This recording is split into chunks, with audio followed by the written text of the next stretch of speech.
Bonjour et bienvenue dans notre nouvelle émission de Bulle de Science sur la catalyse micellaire dans l'eau. Mais qu'est-ce que ça veut dire? La chimie n'est pas rose.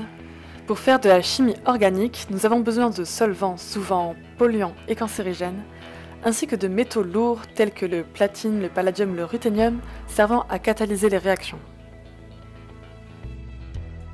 Pour la rendre un peu plus rose, les scientifiques ont inventé la chimie verte, un concept visant à rendre la chimie moins polluante en utilisant moins de solvants organiques et moins de matériaux rares, difficiles à extraire et non renouvelables.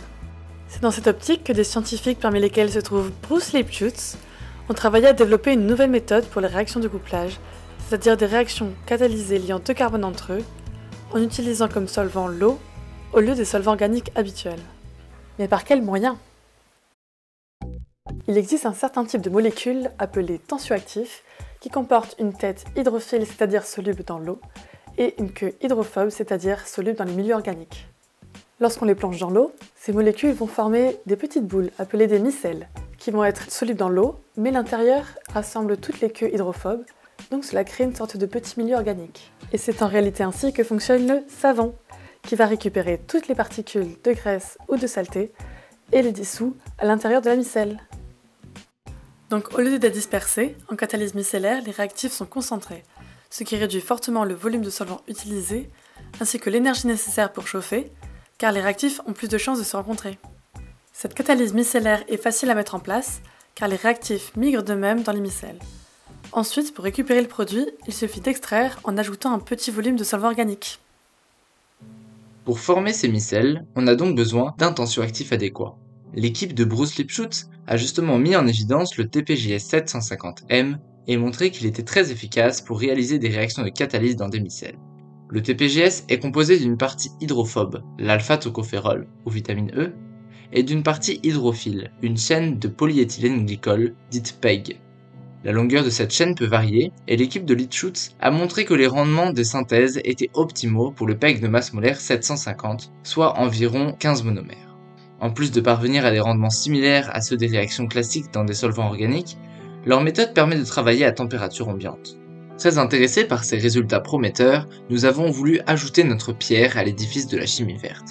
Notre objectif principal était d'étudier d'autres réactions de couplage utilisant des métaux moins néfastes pour l'environnement que le palladium et le ruthénium. Nous voulions réaliser ces réactions dans différentes micelles de TPJS. Pour réaliser nos expériences, nous nous sommes procurés du TPJS 750M commercial et nous avons choisi de synthétiser nous-mêmes du TPJS 350M.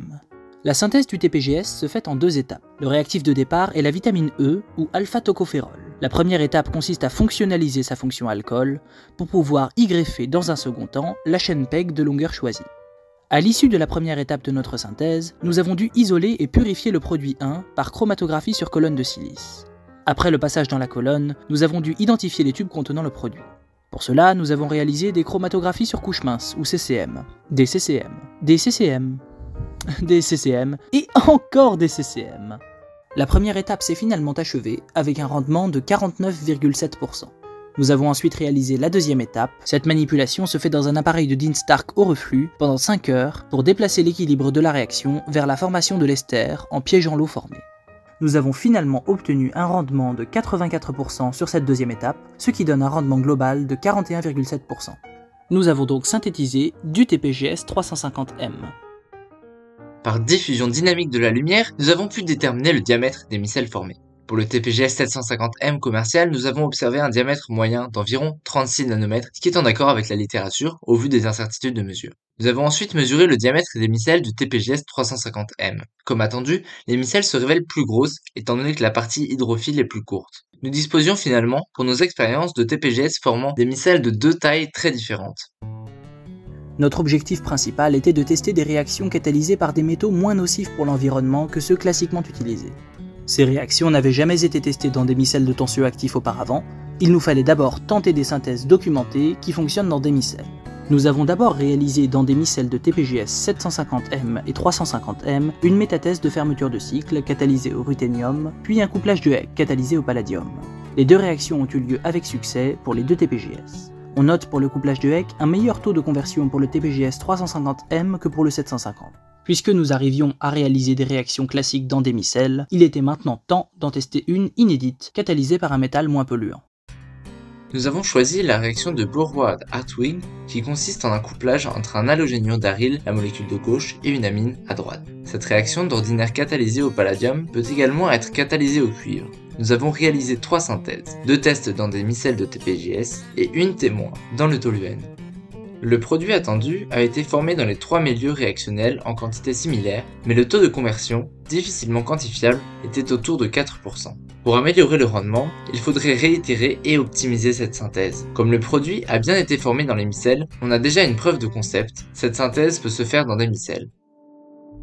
La catalyse micellaire est une méthode prometteuse permettant la réduction de la quantité de solvant utilisé ainsi que de l'énergie de chauffage.